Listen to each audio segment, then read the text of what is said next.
పేతురు రాసిన మొదటి పత్రిక 5వ అధ్యాయము 4వ వచనము. ప్రధాన కాపరి ప్రత్యక్షమైనప్పుడు మీరు వాడబారని మహిమ కిరీటము పొందుదురు. ఆమేన్, ఆమేన్. ఆమేన్, ఆమేన్.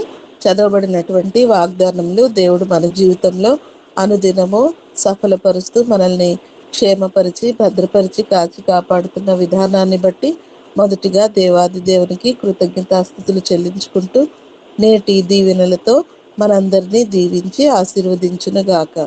ఆమేన్, ఆమేన్. రండి, మరి ప్రశస్తమైనటువంటి సమయంలోకి వచ్చేన్నాము. ఈరోజు మనకి వాక్య సందేశాన్ని అందజేయడానికి నాగలింగేష్ పాస్టర్ గారు సిద్ధపడి ఉన్నారు. సమయాన్ని పాస్టర్ గారికి ఇద్దాము. పాస్టర్ గారు, వందనాలండి. 6:10 వరకు మీకు సమయం ఉంటుంది. అందజేయవలసిందిగా ఆహ్వానం. వందనాలక్క. ప్రార్థించుకుందాం. పరిశుద్ధ ప్రేమమైన దయగల తండ్రి, నాయన మీ నామనకు వందనాలు. ప్రేమించి ఇచ్చినటువంటి ఉదయకాల ప్రార్థన బట్టి కృతజ్ఞతలు. నా నాయన, మరి ఇదిగో వినగల చెవులను గ్రహింపగల హృదయాలను మీరు మాకు ఇవ్వండి.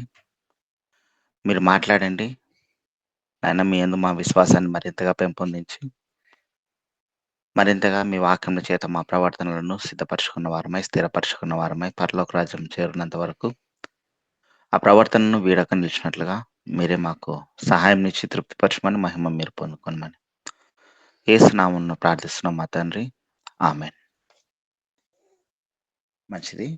నాకు ఈ అవకాశాన్ని ఇచ్చినటువంటి ధనరాజ్ పాస్టర్ గారికి, అలాగనే సహకరించినటువంటి డేవిడ్ రాజన్న గారికి క్రీస్తునామమున వందనాలు. ప్రియమైన దేవుని యందు పెద్దలారా, మీ అందరికీ ప్రభు పేరట వందనాలు. ముందుగా నాదొక ప్రార్థనా విజ్ఞాపన. మా చిన్నమ్మాయికి చికెన్ పాక్స్ వచ్చింది, అంటే తట్టుపోసింది. దయచేసి చివర్లో ప్రార్థనలో జ్ఞాపకం చేసుకోగలరు. ఇంట్లో ఇంకిద్దరు చిన్నపిల్లలు ఉన్నారు కాబట్టి వారి అంటే ఒకరికి వస్తే ఇంకొకరికి సోకుతుందనమాట. కాబట్టి వారి కోసం కూడా ప్రార్థన చేయవలసిందిగా ప్రభు పేరట వేడుకుంటున్నాను. దీనికి డాక్టర్ గారి ట్రీట్మెంట్ ఏదంటే చికెన్ పాక్స్ రాకుండా ఉండటానికి. నిన్న వెళ్ళి అడగొచ్చాను, మిగతా ఇద్దరికి రాకుండా ఏం చేయాలి అని అడిగితే ఆయన ఇంజెక్షన్ వేసుకుంటే రాదు, కాకపోతే 21 రోజు వరకు అది పనిచేయదు, 21 రోజుల తర్వాత నుంచి పనిచేస్తుంది అన్నారు. ఎవరైనా చిన్నపిల్లలు ఉన్న వాళ్ళు జాగ్రత్తతోటి ముందుగానే ఇంజెక్షన్ వేయించుకోగలరు. అంటే యాంటీబయాటిక్ వేస్తారు వాళ్ళు, వ్యాక్సిన్ మాదిరి. ఉంటే రాకముందే జాగ్రత్త పడడం బెటరు. ఓకే, వాక్యదానంలోకి వెళ్దాం. పేతురు గారి గురించి చెప్దాం అనుకున్నాను, కానీ కొద్ది రోజులు గ్యాప్ తర్వాత తీసుకొని మళ్ళీ పేతురు గారి గురించి చెప్దాము అని చెప్పేసి ఆగాను. ఈ లోకంలో సాధారణమైనటువంటి తల్లిదండ్రులమైనటువంటి మనము మన పిల్లలు ఎలా ఉన్నా సరే, అంటే కష్టపడే తత్వం ఉన్నా సరే లేకపోయినా సరే కన్నాం కదా. కనినందుకు అంటే వాళ్ళని పెంచవలసిన బాధ్యత మన పైన ఉంది కాబట్టి, పోషించవలసిన బాధ్యత మన పైన ఉన్నది కాబట్టి, వాళ్ళు అంటే ఏ పని చేయకపోయినా సరే వాళ్ళని పోషించాలి కాబట్టి పోషిస్తూనే ఉంటాం. అంటే చిన్ననాడు చదువుకునే ఏజ్ కానీ, చదువు కంటే ముందు ఏజ్ కానీ, కొంచెం కాలేజ్ ఏజ్ కానీ, ఆ తర్వాత ఉద్యోగ ప్రయత్నాల విషయాల్లో కానీ అలా ఉన్నప్పుడు వాళ్ళని పోషించడంలో ఎటువంటి అంటే నేను పోషించాలి కదా అనే ఫీలింగ్ అక్కడ ఉండదు, ఎందుకంటే అది బాధ్యత అయిపోతుంది. అయితే ఒక ఏజ్ దాటిపోతుంది. ఆ ఏజ్ దాటిపోయినా కూడా ఏ పని చేయకపోతే తల్లిదండ్రులంగా మనము అంటే వాళ్ళను తిట్టడం కానీ, లేదంటే పౌరుషం వచ్చి మాటలు మాట్లాడి కానీ, ఇంకేదైనా పని చేసుకున్నాయనా అదేనా అని చెప్పేసి అనడం కానీ ఏదో ఒకటి చేస్తాం. అంటే తిడతాము, కానీ పని చేసుకోండి అని చెప్పేసి చెప్తాం. ఎందుకంటే అలా ఉండకూడదురా, అలా ఉండకూడదు, బాగా మార్చుకోవాలి పద్ధతి అని చెప్పేసి. యేసుక్రీస్తు ప్రభుల వారు కూడా, మనం ఈ లోకపు తండ్రి మనమే అలా ఉంటే, యేసుక్రీస్తు ప్రభుల వారు ఆయన దగ్గరకు వచ్చే పిల్లలను ఇంకెంతగా ప్రేమిస్తాడు. సాధారణమైనటువంటి తండ్రి అయినటువంటి మనమే ఇలా ఉంటే, యేసుక్రీస్తు ప్రభుల వారు తన దగ్గరకు వచ్చిన వాళ్ళను ఆయన ఎటువంటి పరిస్థితిలో ఉన్నా సరే, యేసుక్రీస్తు ప్రభుల వారు ఎలాంటి పరిస్థితిలో ఉన్నా సరే, ఖచ్చితంగా వచ్చిన వారందరికీ ఆహారాన్ని ఇస్తున్నామా లేదా, వాళ్ళు తింటున్నారా లేదా అని చెప్పేసి చూస్తాం. మత్తయి సువార్త 14వ అధ్యాయం చూడండి. మత్తయి సువార్త 14వ అధ్యాయము.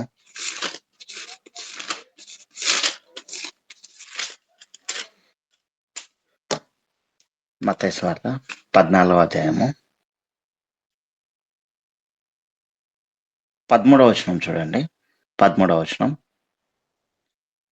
యేసు ఆ సంగతి విని దోణి ఎక్కి అక్కడ నుండి అరణ్య ప్రదేశమునకు ఏకాంతంగా వెళ్ళెను. జన సమూహములు ఆ సంగతి విని పట్టణం నుండి కాలినడకను ఆయన వెంట వెళ్ళిరి. ఆయన వచ్చి ఆ గొప్ప సమూహమును చూచి వారి మీద కనికరపడి వారిలో రోగులైన వారిని స్వస్థపరచను. ఇక్కడ ఏం జరిగిందంటే ఇంకొక సువార్తలు రాసి ఉంటుంది డైరెక్ట్ గానే. యేసుక్రీస్తు ప్రభుల వారు ఎక్కడ ఉన్నాడు అని చెప్పేసి వీళ్ళు వెతుక్కుంటా వచ్చి ఆయన ఎక్కడున్నది కనిపెట్టేసి అక్కడికి మొత్తం అందరూ ఒక్కసారిగా బయలుదేరతారనమాట. బయలుదేరి అక్కడికి వెళ్ళి యేసుక్రీస్తు ప్రభుల వారి దగ్గర ఉన్న జనాంగాలంతటిని ఆయన ఎక్కడికైతే వెళ్తా ఉన్నాడో అక్కడికి మొత్తానికి రోగులను, స్వస్థత కోరుకున్నటువంటి వాళ్ళను, వీళ్ళందరినీ అదే పనిగా తీసుకెళ్ళి ఆయన ముందర పడేసేవాళ్ళు. అలా పడేస్తే యేసుక్రీస్తు ప్రభుల వారు చెప్పాలనుకున్నది పరలోక రాజ్యం మర్మాన్ని గురించి. అలా చెప్పాలని చెప్పేసి ఆయన కొండ మీద ఎక్కి అలా కూర్చుంటే, ఏదైనా ఎత్తు ప్రదేశంలో అలా కూర్చుంటే, అక్కడికి మాత్రము వీళ్ళందరినీ తీసుకొని వచ్చి నింపి పడేసేవాళ్ళు వాళ్ళతో, ఆ స్వస్థపరచబడవలసినటువంటి వారితో. వారిని యేసుక్రీస్తు ప్రభుల వారికి వారి మీద కనికరపడి, అంటే చేయాల్సినటువంటి పని అది, ఆ పని చేస్తూనే వచ్చారు. అయితే ఆ పని చేస్తూనే వీరిని అందరినీ చూసి వారి మీద జాలిపడి, అయ్యో ఇంతమంది అస్వస్థులైనారా, ఇంతమంది అనారోగ్యం చేత నింపబడి ఉన్నారు కదా, వీరందరినీ నా దగ్గర తీసుకొచ్చారు. ఒక రకంగా చూస్తే యేసుక్రీస్తు ప్రభుల వారి పరిచర్యకు ఆటంకం కలిగిస్తా ఉన్నారు. అయినా కూడా యేసుక్రీస్తు ప్రభుల వారు వారిని అందరినీ ముట్టి స్వస్థపరిచి వారందరినీ అక్కడి నుంచి పంపించే తరుణంలో ఈ మాట మాట్లాడుతా ఉన్నాడు 14వ వచనంలో. ఆయన వచ్చి ఆ గొప్ప సమూహంను చూచి వారి మీద కనికరపడి వారిలో రోగులైన వారిని స్వస్థపరచను. ఆ తర్వాత 17వ వచనంలో 15వ వచనం తర్వాత, సాయంకాలం అయినప్పుడు శిష్యులు ఆయన యొద్దకు వచ్చి, ఇది అరణ్య ప్రదేశము, ఇప్పటికే ప్రొద్దుపోయాను, ఈ జనులు గ్రామంలోనికి వెళ్లి భోజన పదార్థములు కొనుక్కొనుటకై వారిని పంపివేయమని చెప్తే యేసుక్రీస్తు ప్రభుల వారు, అయ్యా మీ దగ్గర ఏమన్నా ఉంటే చూడండి అని అంటేను, ఒకరి దగ్గర 5 రొట్టెలు 2 చేపలు చిన్న పిల్లోని దగ్గర ఉంటాయి. ఆ 5 రొట్టెలు 2 చేపలను దేవుడు ఆశీర్వదించే విధానం మన అందరికీ తెలుసు. ఆశీర్వదించిన తర్వాత ఇక్కడ వీళ్ళందరూ ఏమంటారంటే, యోహాను సువార్త 6వ అధ్యాయంలో అక్కడ ఇంకొంచెం క్లియర్గా ఉంటుంది.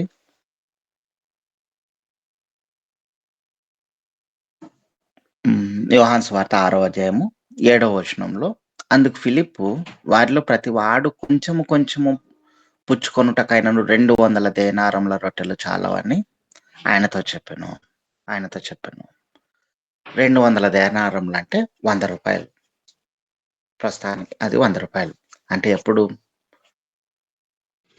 నాకు తెలిసి ఒక 10 సంవత్సరాల క్రింద 2010వ సంవత్సరంలో అనుకుంటా, నంద్యాల టౌన్లో ఎస్పి రెడ్డి గారని అప్పటి ఎమ్మెల్యే ఎంపీ గారు, ఆయన రూపాయికే రొట్టె పప్పు అని ఒక స్కీమ్ పెట్టారు. చాలా వరకు బీదలు అక్కడికి వెళ్ళి తినేవాళ్ళు. రూపాయికే ఒక రొట్టె పప్పు అని పెట్టాడు. ఇది 10-15 సంవత్సరాల క్రితం. కానీ 2000 సంవత్సరాల క్రితమే అప్పటి జనాంగాలు తినాలంటే 100 రూపాయలు ఉంటే తప్ప అక్కడ ఉన్నటువంటి జనాంగం అంతా తినలేరు అంటే అప్పటికి ఇంకెన్ని రొట్టెలు వచ్చేవి, ఎంత పప్పు, ఎంత కర్రీ వచ్చేది, చాలా వచ్చేది. అంటే అంతమంది వచ్చారు, సరిపోవయ్యా. 100 రూపాయలు మనం తెచ్చినా కూడా ఆ లెక్కన ఇప్పుడు చెప్పాలంటే 10 లక్షలు తెచ్చినా కూడా దాన్ని వాళ్ళకి వడ్డించలేం మనము అని చెప్పే మాట చెప్పేసరికి 10 లక్షల రూపాయలు ఖర్చు పెట్టినా వాళ్ళకి ఇప్పుడు మనం భోజనాలు వడ్డించలేం అని చెప్పే మాట వాళ్ళు చెప్పేసరికి ఉన్న 5 రొట్టెలు 2 చేపలనే 5 రొట్టెలు 2 చేపలనే మమ్మీ దగ్గర 5 రొట్టెలు 2 చేపలనే పంచేసి వారందరికీ పంచిపెట్టాడు. ఇక్కడ యేసుక్రీస్తు ప్రభుల వారు వారందరూ ఆకలితో వెళ్ళటం, ఆయన దగ్గర ఉండి నా సన్నిధానంలో గడిపి ఆకలితో వెళ్ళడం నాకు ఇష్టం లేదనే ఫీలింగ్ యేసుక్రీస్తు ప్రభుల వారిది. నా దగ్గర గడిపారు కదా, నేను ఆకలితో పంపడం ఎలా అని చెప్పేసి వాళ్ళందరికీ ఆకలి తీర్చి పంపించాడు. తృప్తిగా తిన్నారు, కొంచెం కొంచెం కాదు, తృప్తిగా తిన్నారు, కడుపు నిండిపోయింది. ఇక నెక్స్ట్ యోహాను సువార్త 6వ అధ్యాయము 22వ వచనం. మరునాడు సముద్రపు టద్దరిని నిలిచి ఉన్న జనసమూహం వచ్చి చూడగా ఒక చిన్న దోణి తప్ప అక్కడ మరి ఒకటి లేదనియు, యేసు తన శిష్యులతో కూడా దోణి ఎక్కలేదు కానీ అని శిష్యులు మాత్రమే వెళ్ళిరనియు తెలుసుకుని, అయితే ప్రభువు కృతజ్ఞతాస్తుతులు చెల్లించినప్పుడు వారు రొట్టె భుజించిన చోటునకు దగ్గరనున్న తిబెరియన్ నుండి వేరే చిన్న దోణిలోకి మర్నాడు యేసుక్రీస్తు ప్రభుల వారు ఆ ప్రదేశంలో లేరు. వీళ్ళందరూ తృప్తిగా తిని వెళ్ళిపోయారు. తిరిగి మళ్ళీ వచ్చారు. యేసుక్రీస్తు ప్రభుల వారిని వెతుకుతా ఉన్నారు, ఎక్కడున్నారేనా అని చెప్పేసి. నిజానికి అసలు ఆ సమయంలో ఆహారాన్ని అంతగా ఆశీర్వదించి, అంత చిన్న ఆహారాన్ని అంత గొప్పగా ఆశీర్వదించి అన్ని వేల మంది ప్రజలకు పంచిపెట్టడము మొట్టమొదటిసారి జరిగినటువంటి క్రియ. ఎందుకంటే ఆహారాన్ని పంచిపెట్టినటువంటి వాళ్ళు ఎవరు లేరు. దీన్ని చూసి అత్యాశ్చర్యులైపోయినారు వాళ్ళందరూ. చాలా ఆశ్చర్యానికి గురైపోయారు, విస్మయం పొందిపోయారు.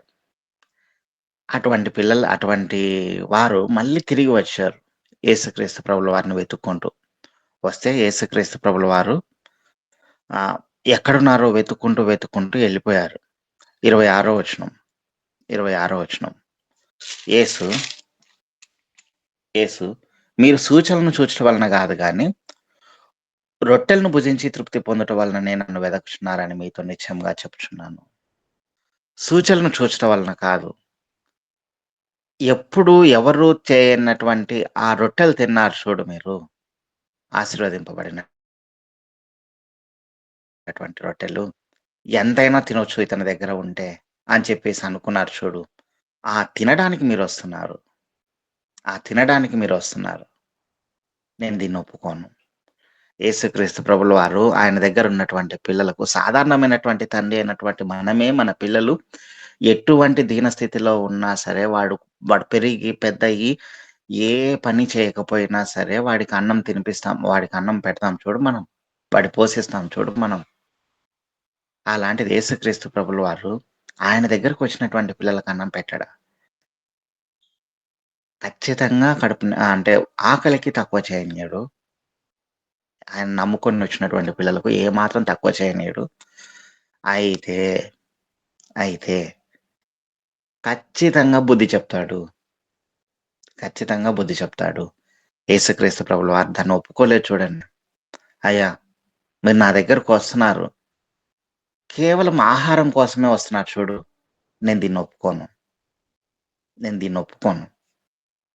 సూచనలను చూచడం వలన కాదు కానీ, ఆహారాన్ని రొట్టెలు భుజించుటకే రొట్టెలు భుజించి తృప్తి పొందుట వలననే మీరు నన్ను వెదకుచున్నారు. దీనికోసం వస్తా ఉన్నారు చూడు. నేను దీన్ని ఒప్పుకోను. నా కోసం రండి. నా దగ్గర అన్నపానములున్నాయి. ఆశీర్వాదం ఉంది. ఇదిగో ఆరోగ్యం ఉంది. స్వస్థతనిస్తాను. వీటన్నింటిని మించి పరలోక రాజ్యాన్ని పరిచయం చేస్తాను. పరలోక రాజ్యాన్ని మీకిస్తాను. మంచిగా మీరు జీవించండి. ఇవన్నీ చెప్తూ, కానీ పని చేయకుండా నా దగ్గర జీవిస్తే మాత్రం నేను ఒప్పుకోను. పని చేస్తూ ఉండాలి. ఈ లోకపు పనులేవైతే మీరు పెట్టుకున్నారో జీవనోపాధిని, దాన్ని నిర్వర్తిస్తూ ఉండాలి. అలానే నా దగ్గర జీవిస్తూ ఉండాలి. నా దగ్గర జీవిస్తూ ఉండాలి. అప్పుడు మరి ఎక్కువగా ఆశీర్వదింపబడతారు. అందుకే ఆయన డైరెక్ట్‌గా రొట్టెలను వెతకడానికి నా దగ్గరికి రావద్దు. రొట్టెలను వెతకడానికి నా దగ్గర రావద్దు. నేను పరలోక రాజ్యపు ఆహారాన్ని మీకు అనుగ్రహిస్తాను. నేనే ఆ పరలోక రాజ్యపు ఆహారాన్ని అని కింద చెప్పుకుంటూ వచ్చేస్తాడు. అంటే ఆయన అంత జాలి, అంత ప్రేమ, అంత దయ కలిగినటువంటి వాడు. మత్తయి సువార్త 14వ అధ్యాయంలో ఇది జరిగితే, మత్తయి సువార్త 14వ అధ్యాయంలో ఇది జరిగితే, అంటే ఇది 5 రొట్టెలు 2 చేపలు. మత్తయి సువార్త 14వ అధ్యాయం 18వ వచనంలో ఇది జరుగుతుంది. జరిగిన తర్వాత 15వ అధ్యాయంకు రండి. మత్తయి సువార్త 15వ అధ్యాయానికి. ఇక్కడ మళ్ళీ 30వ వచనం చూడండి. 30వ వచనం. యేసుక్రీస్తు ప్రభుల వారు 29వ వచనంలో వాక్యాన్ని చెప్పడానికి అలా ఎక్కి కొండెక్కి కూర్చుంటానే 30వ వచనంలో, బహుజన సమూహంలో ఆయన యుద్ధకు కుంటివారు, గుడ్డివారు, మూగవారు, అంగహీనులు మొదలైన అనేకులను తీసుకొని వచ్చి ఆయన పాదముల యొద్ద పడవేసిరి.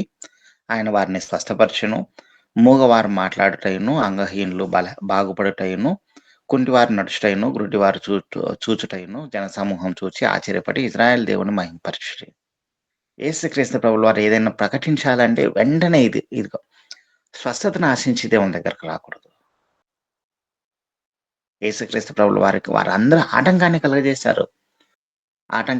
కలుగజేసుకుంటూ వచ్చారనమాట. స్వస్థతను ఆశించి వస్తా ఉన్నారు. ఆహారాన్ని ఆశించి వస్తా ఉన్నారు. నిజమైన పరలోక రాజ్యాన్ని ఆశించి రావాలి. అది నేర్చుకోవాలి. ఆయన దగ్గర అన్ని ఎందుకంటే తండ్రి కదా! మనకున్నటువంటి తండ్రి. అంటే ఆ లెక్కన ఇక ఎవరిని అడగాలి మనము అంటే, మనకున్నటువంటి ఏకైక తండ్రి ఆయననే, పరలోకపు తండ్రి. మనకి ఏది కావాలన్నా సరే, ఖచ్చితంగా ఆయనను బ్రతిమలాడుకొనైనా పొందుకోవాలి. అది మనకు అవసరము. అది ఖచ్చితంగా మంచిది అనిపిస్తే ఖచ్చితంగా దేవుడు న్యాయమైనదైతే ఖచ్చితంగా మనకు అందిస్తాడు. ఇస్తాడు. ఆ అవసరతను తీరుస్తాడు. ఎందుకంటే తండ్రి కాబట్టి. అది అన్యాయమైనదైతే దాన్ని మనం కోరకూడదు. ఆయన కూడా ఇవ్వడు. ఇక్కడ ఆయన వాక్యం చెప్దామని అలా కూర్చున్న లోపు వెంటనే స్వస్థపరచడానికి ఇంక వరుస పెట్టేశారనమాట.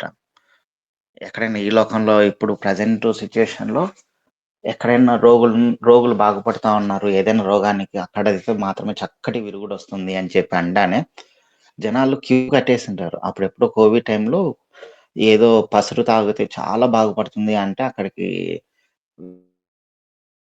వేల కొలదిగా కార్లు, జీపులేసుకొని ఎళ్ళిపోయారు మనుషులు. వేల కొలదిగా.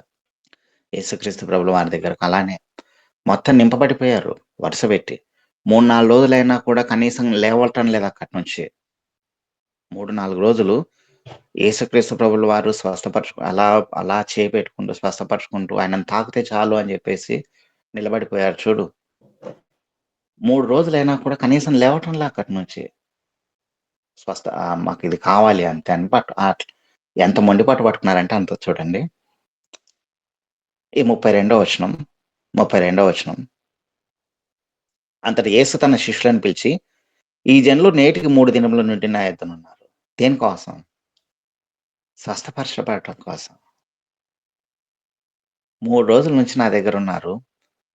వారికి తిననేమీ లేదు గనుక వారి మీద కనికరపడుచున్నాను. వాళ్ళు స్వస్థతనే కోరి వచ్చారు నా దగ్గరకు. అయితే నా దగ్గరకు వచ్చారు కదా! మార్గంలో వారు మూర్ఛిల్లపోకూడదు. కాబట్టి వారిని ఆకలితో పంపివేయటం నాకిష్టం లేదు. వారు మార్గంలో మూర్ఛపోవుదురేమో అని వారిని ఉపవాసంతో పంపివేయుటకు నాకు మనసు లేదని వారితో చెప్పగా, ఇది రెండవసారి యేసుక్రీస్తు ప్రభుల వారు ఆయన దగ్గరకు వచ్చే పిల్లలకు సమస్తాన్ని సమకూర్చగలిగినటువంటి దేవుడు. వారి అవసరతలను తీర్చగలిగినటువంటి దేవుడు. వారికి ఆహారాన్ని సంపూర్ణంగా ఇచ్చే దేవుడు. అయితే వాటి కోసం మాత్రమే వస్తే మాత్రం ఒప్పుకోడు. స్వస్థతను అనుగ్రహించే దేవుడు. అయితే వాటి కోసం మాత్రమే వస్తే మాత్రం ఒప్పుకోడు. అయ్యా నువ్వు ఇలా వస్తున్నావు, ఇది తప్పు. స్వస్థతను మాత్రమే కోరి వస్తున్నావు, తప్పు. ఆహారాన్ని మాత్రమే కోరి వస్తున్నావు, తప్పు. లేదా ఆశీర్వాదాన్ని మాత్రమే కోరి వస్తున్నావు, తప్పు. రావాల్సింది పరలోక రాజ్యాన్ని వెతకి అక్షయమైన ఆహారాన్ని, ఆ ఆహారం వెతుకుతూ నా దగ్గరకు రండి అని చెప్తాడనమాట ఆ యోహాను సువార్త 6వ అధ్యాయంలో. ఇలా 32వ వచనం అయిపోయిన తర్వాత 33వ వచనంలో ఇక ఏమేమి ఉన్నాయి మీకు అంటే, అయ్యా 7 రొట్టెలు కొన్ని చిన్న చేపలు ఉన్నాయి అని అంటేను, అందరిని కూర్చోబెట్టి అక్కడ 5,000 మంది కూర్చోబెట్టి అన్నం రొట్టెలు చేపలు పంచాడు కదా, 5,000 మంది పురుషులు. సేమ్ అలానే ఇక్కడ 4,000 మంది పురుషులు, ఇంకా స్త్రీలు, పిల్లలు, వారిని అందరినీ కూర్చోబెట్టి 38వ వచనంలో ఉంటుంది చూడండి, స్త్రీలను పిల్లలను గాక తినిన వారు 4,000 మంది పురుషులు. అక్కడ 5,000 మందికి పెట్టాడు, ఇక్కడ 4,000 మందికి పెట్టాడు. ఆయన దగ్గరకు వచ్చే పిల్లలను ఏమాత్రం ఆకలి కొననీయడు. ఇది మనం స్వతహాగా రుచి చూసి తెలుసుకున్నటువంటి వాళ్ళమే. మనం ఎప్పుడు కూడా మన దేవుణ్ణి నమ్ముకున్నాక, మన దేవుణ్ణి విశ్వసించినాక ఆకలితో అలమటించినటువంటి రోజులు లేవు.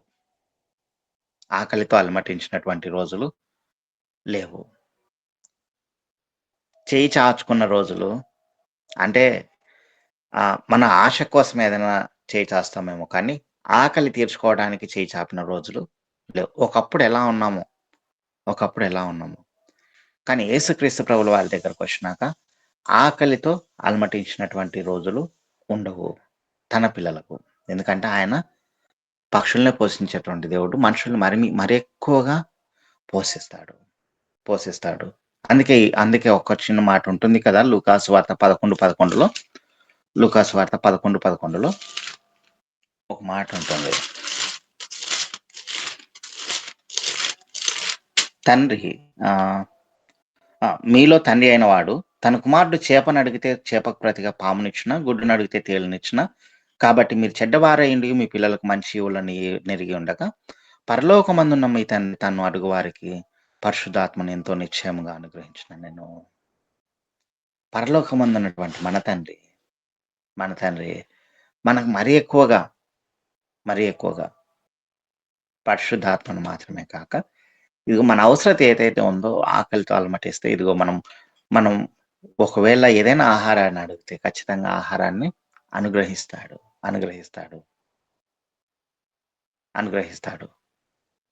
అది మన దేవుని యొక్క లక్షణం.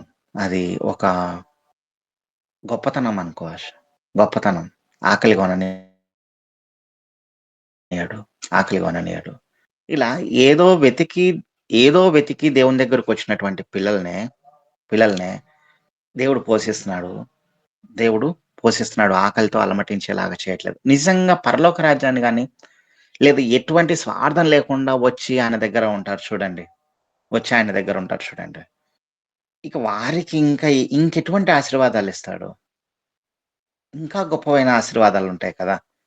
నిజంగా ఏమి ఆశించకుండా దేవుడు కాబట్టి వచ్చేస్తారు చూడు, అటువంటి వాళ్ళ ఆశీర్వాదం ఎంత గొప్పగా ఉంటుందంటే లూకాసు వార్త 5వ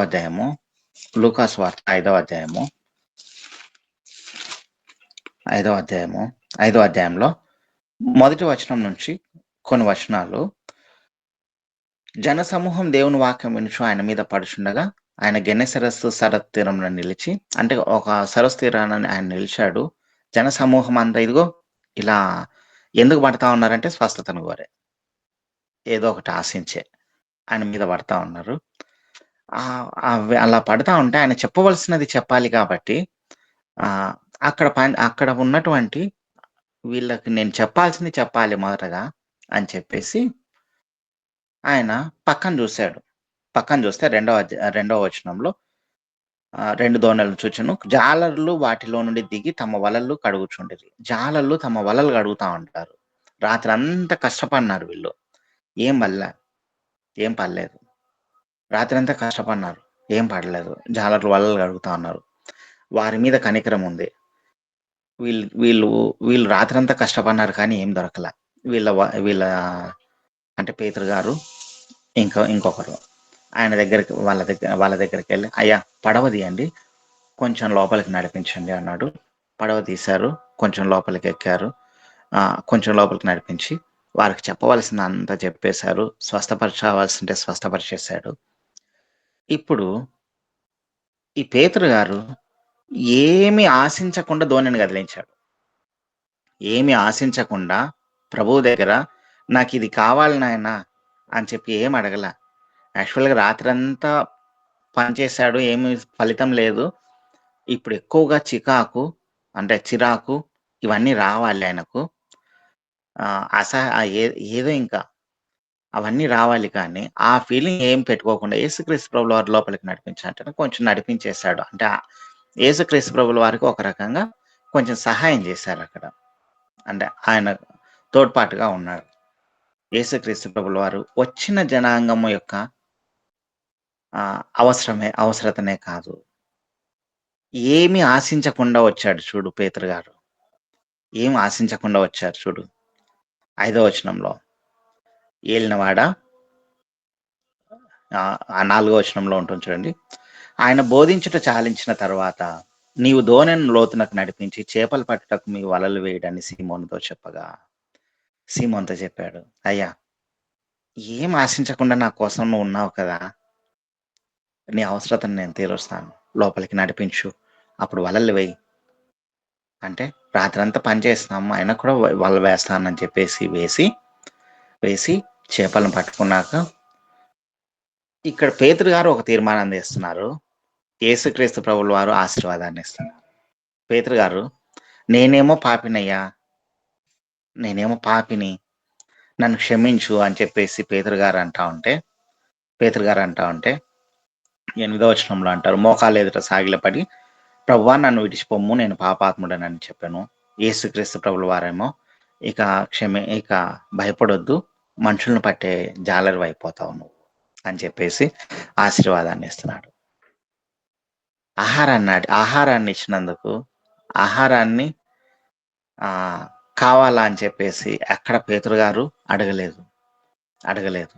అయినా కూడా యేసుక్రీస్తు ప్రభుల వారు ఏం అడగకపోయినా సరే మనకు సహాయాన్ని అనుగ్రహించగలిగినటువంటి దేవుడు, మన ఆకలిని చూడగలిగినటువంటి దేవుడు, మన అవసరతలు ఖచ్చితంగా అవి న్యాయమైన ఎడల ఖచ్చితంగా వాటిని తీరుస్తాడు.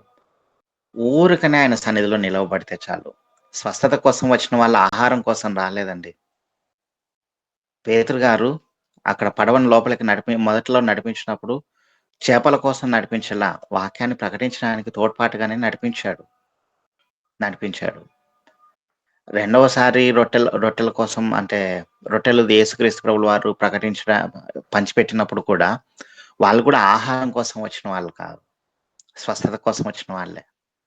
వారికి ఆహారాన్ని పెట్టాడు. అయితే నిజంగా ఆహారం కోసం వచ్చినటువంటి వాళ్లకు యేసుక్రీస్తు ప్రభుల వారు, అయ్యా మీరు రొట్టెలు భుజించడానికే వచ్చారు, దయచేసి అలా రావద్దు అని వాళ్ళకు బుద్ధి చెప్పాడు. పరలోకపు తండ్రి తన పిల్లలకు ఏమి కావాలో అది ఇస్తాడు, కానీ అదే పనిగా వస్తే మాత్రం బుద్ధి చెప్తాడు.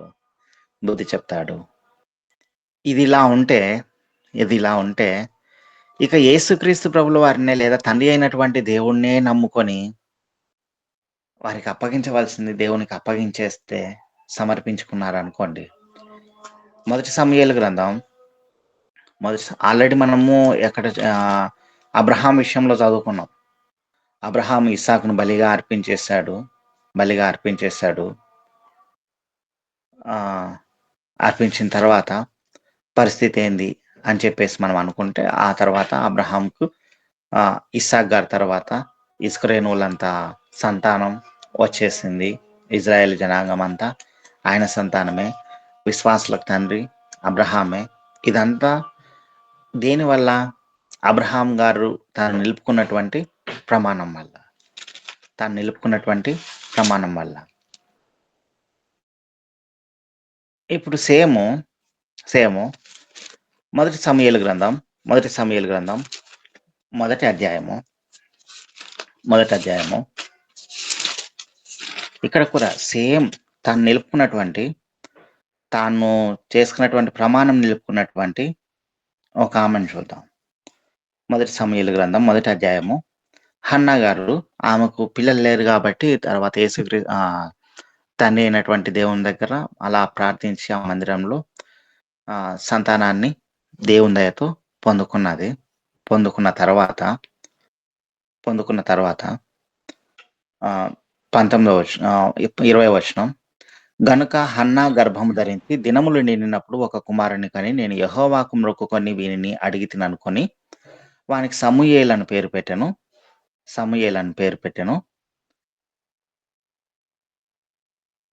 21వ వచనం, ఎల్కానాయును అతని ఇంటి వారందరూ యెహోవాకు ఏటేటా అర్పించు బలిని అర్పించుటకు మ్రొక్కుబడిని చెల్లించుటకును పోయిరి. అయితే హన్నా, బిడ్డ పాలు విడుచు వరకు నేను రాను, వాడు యెహోవా సన్నిధిని అగుపడి తిరిగి రాక అక్కడనే ఉండునట్టుగా నేను దాన్ని తీసుకొని వత్తునని తన పెనిమిటితో చెప్పి వెళ్ళకయుండెను. హన్నాకు లేక ఒక కుమారుడు పుట్టాడు. ఎందుకంటే అంతవరకు చీదరింపబడినటువంటి వ్యక్తి హన్నా గారు. లేక ఒక కుమారుడు పుట్టాడు. ఇప్పుడు మనలో ఎవరికైనా లేక ఒక కుమారుడు, లేక ఒక కుమార్తెను ఎవరో ఒకరు పుట్టారనుకోండి,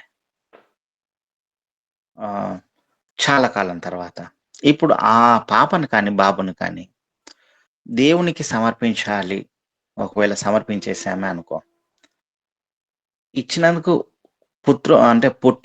పిల్లలు పుట్టినందుకు సంతోషం ఉంటుందే కానీ పక్కన జీవిస్తూ ఉంటాం కదా, మన పక్కన వాళ్ళ పిల్లలు, వాళ్ళ తల్లిదండ్రులు పిల్లలకు అల్లారు ముద్దుగా ఒక అన్నం ముద్ద తినిపించారనుకోండి, అయ్యో నేను అన్నం ముద్ద తినపెట్టలేకపోయానే నా బాబుకు, నా దగ్గరే ఉండింటే వాడికి నేను తినిపించేవాడిని కదా, అనవసరంగా ఆ రోజు మొక్కుబడి చేసుకున్నానే, అక్కడ వదిలిపెట్టేశానే, ఇప్పుడు నేను తినపెట్టలేకున్నాను కదా, ఇదిగో వాడికి స్నానం చేయించలేకున్నాను కదా.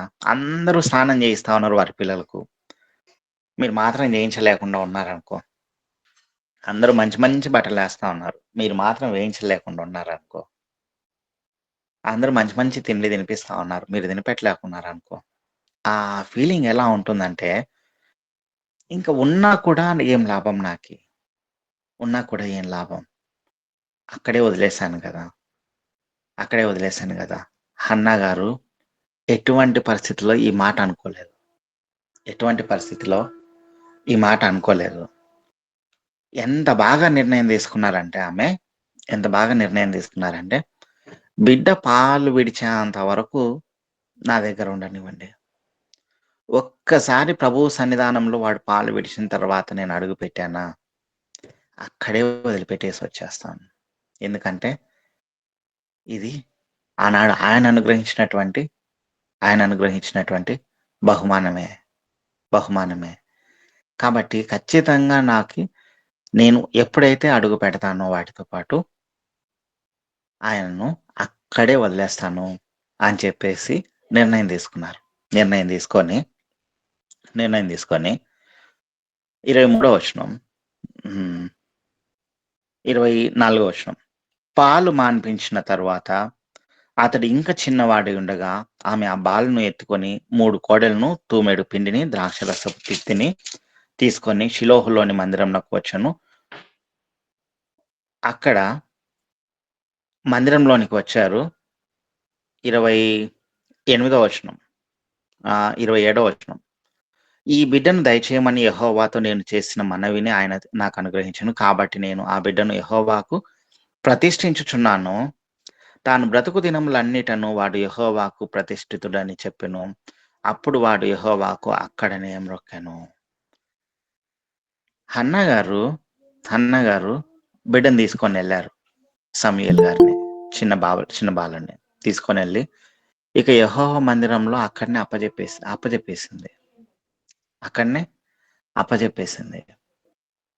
ఎంత నెక్స్ట్ ఆమె జీవితంలో జరిగే సీన్‌లు, నెక్స్ట్ ఆమె జీవితంలో జరిగే ఆ సన్నివేశాలు ఎలా ఉంటాయి చెప్పండి? పక్కన పిల్లలందరూ ఆడుకుంటా ఉంటారు. ఆమె పిల్లలుండరు. ఏమీ లేకుండా, ఏమీ లేకుండా ఏదో ఆశించి దేవుని దగ్గరికి పోయిన పిల్లలకే దేవుడు సహాయం చేశాడే. తిట్టినా సరే తర్వాత అన్నం పెట్టాడే.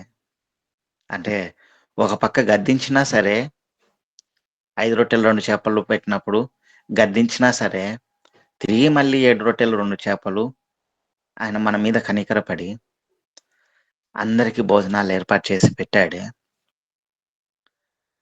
ఏమి ఆశించకుండా వచ్చినటువంటి పేతురు గారికే వలలు పిగిలిపోయేంతగా చేపలనిచ్చాడే. ఈమె ఏమి ఆశించకుండా ఉన్నది కూడా సమర్పించుకుంది. ఉన్నది కూడా అయ్యా ఉన్నది కూడా నీకే సమర్పించేస్తున్నాను. ఇదిగో ఈ బాలుడు పాలు మాత్రం విడిచేంత వరకు నా దగ్గర ఉన్నాడు. ఇక నీకే ప్రతిష్ఠింపబడ్డాడు. నీ సన్నిధానంలోనే పెంచేసుకో అని చెప్పేసి వెళ్ళిపోయింది. రాబోయే రోజుల్లో ఎంతగా ఏడ్చుంటుంది అంటే చూసుకున్నప్పుడు. కానీ దేవుడు అలా వదిలేసే దేవుడు కాదు. హన్నాను ఎంతగా ఆశీర్వదించాడంటే 18వ వచనం ఒకసారి చూడండి. 2వ అధ్యాయం 18వ వచనం. బాలుడైన సమూయేలు నారతో నేయబడిన ఏఫోదు ధరించుకుని యెహోవాకు పరిచర్య చేయుచుండెను. వాని తల్లి వానికి చిన్న అంగి కుట్టి ఏటేటా బలి అర్పించుటకు తన పెనిమిటితో కూడా వచ్చినప్పుడు దాన్ని తెచ్చి వానికి ఇచ్చుచూ వచ్చెను. ప్రతి సంవత్సరం ఈమె వస్తా ఉంది. అక్కడ సమూయేలు గారికి అంగి ఏఫోదును తెచ్చి ఇస్తా ఉంది. వేసుకుంటా ఉన్నాడు. దేవుని దగ్గర ఆయన పరిచర్య చేసుకుంటూ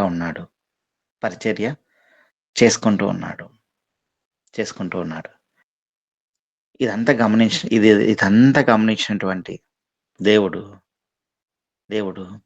ఏలీ గారి ద్వారా ఒక ఆశీర్వాదాన్ని ఇచ్చాడు. చూడండి 20వ వచనంలో యెహోవా సన్నిధిని మనవి చేసుకొనగా నీకు దొరకిన ఈ సంతానమునకు ప్రతిగా యెహోవా నీకు సంతానమునిచ్చునుగాక అని ఏలీ ఎల్కానాను అతని భార్యను దీవించిన తరువాత వారి ఇంటికి వెళ్ళిరి. 21వ వచనం. 20వ వచనంలో ఇదంతా చూసినటువంటి దేవుడు ఏలీ గారి ద్వారా ఒక ఆశీర్వాదాన్ని విడుదల చేశారు. అమ్మా, ఇదంతా చూస్తున్నాను. ప్రతి సంవత్సరం ఈ సంవత్సరమైనా వచ్చి నా పిల్లని నేను తీసుకెళ్తాను అని అంటావేమో అని చూస్తున్నా, అనటం లేదు. నెక్స్ట్ సంవత్సరమైనా అంటావేమో అని చూస్తున్నా, అనటం లేదు. ఆ నెక్స్ట్ సంవత్సరమైనా అంటావేమో అని చూస్తున్నా. ఏటేటా వస్తున్నావు, నీ బాలుడు దేవునికి పరిచర్య చేస్తా ఉంటే చూస్తా ఉన్నావు. ఒక వస్త్రాన్ని మాత్రం తెచ్చిస్తా ఉన్నావు. చాలా సంతోషము. దేవుని పేరట ఆశీర్వదిస్తున్నాను తల్లి. ఇదిగో దేవుడు నీకు మళ్ళీ సంతానాన్ని ఇస్తున్నాడు. 1 కాదు 2 కాదమ్మా. 1 కాదు 2 కాదు. 21వ వచనం. యెహోవా హన్నాను దర్శింపగా ఆమె గర్భవతి అయి 3 కుమారులను 2 కుమార్తెలను కనెను. అంటే ఇంకా 5 మందిని కన్నది. అయితే బాలుడగు సమూయేలు యెహోవా సన్నిధిని ఉండి ఎదుగుచుండెను. 1 కాదు 2 కాదు 5 రెట్ల ఆనందాన్ని దేవుడు అనుగ్రహించాడు. మళ్ళీ 5 రెట్ల ఆనందాన్ని. ఆయన పిల్లలను ఎప్పుడు కూడా బాధించే వ్యక్తి కాదు. ఏమి ఆశించకుండా ఏదో ఆశించిపోయినటువంటి వాళ్ళకే కడుపు కాల్చలేదు.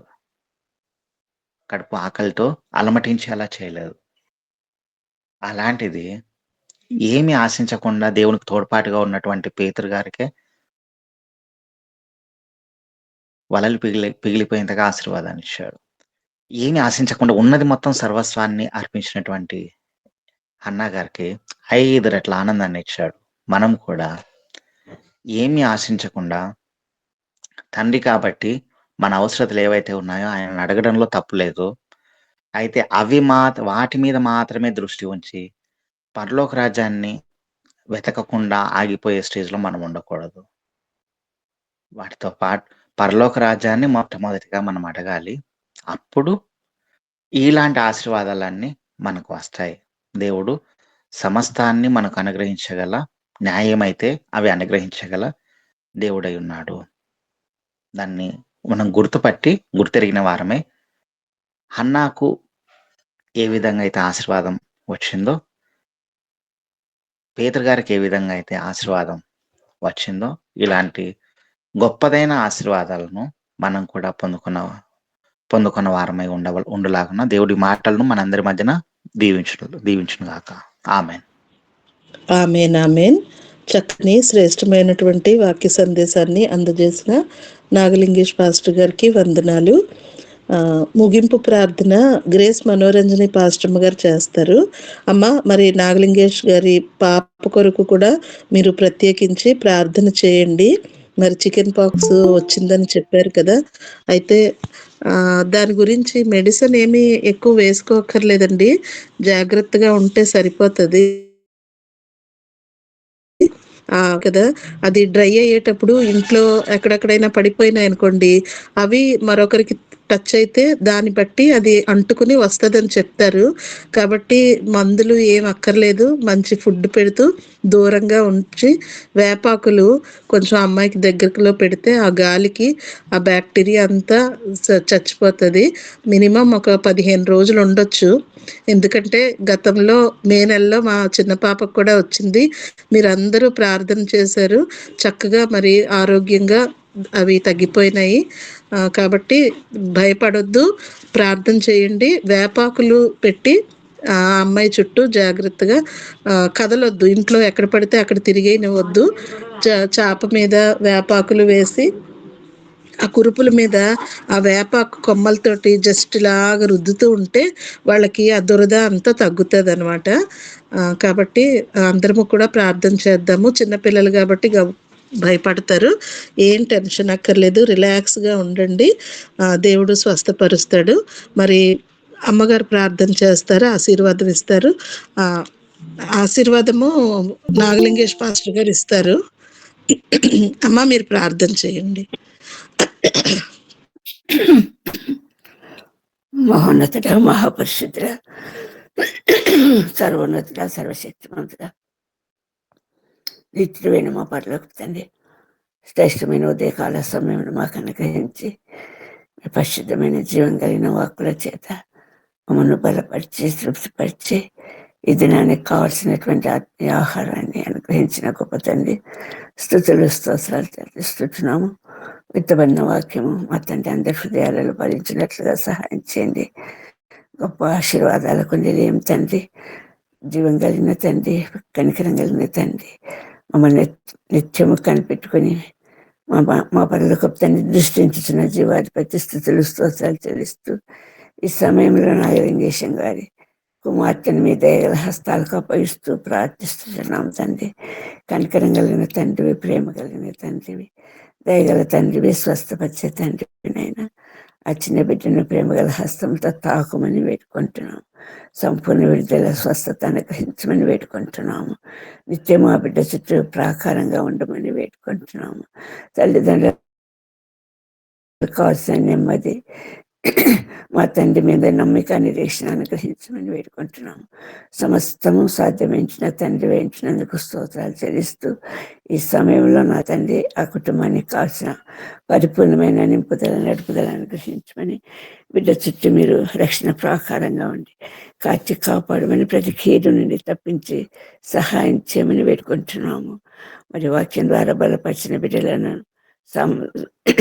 మా తండ్రి ఈ సహవాసంలోనికి నడిపించిన గొప్ప తండ్రి, మరి అందరూ కూడా మీ శక్తితో, నూతన జీవంతో, నూతన బలంతో నింపబడినటువంటి వారుగా ఈ దినానికి కావలసినటువంటి సంపూర్ణమైన ఆత్మబలం కలిగినటువంటి వారిగా ముందుకు సాగుటకు, పరిపూర్ణమైన సాక్షులుగా నిలబడటకు సహాయం చేయమని వేడుకుంటున్నాం.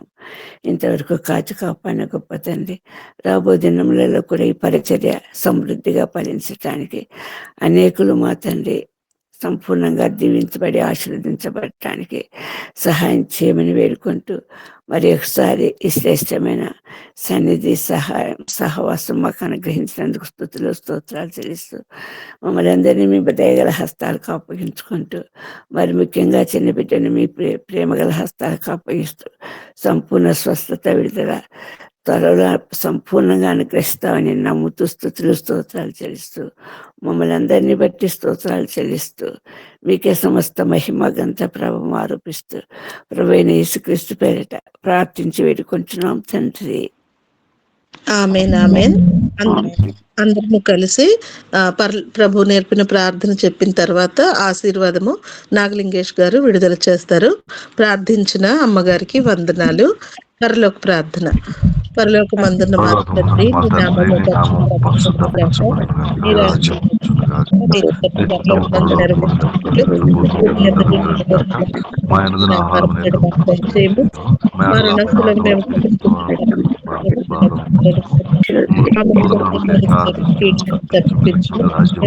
రాజ్యం నిరంతరం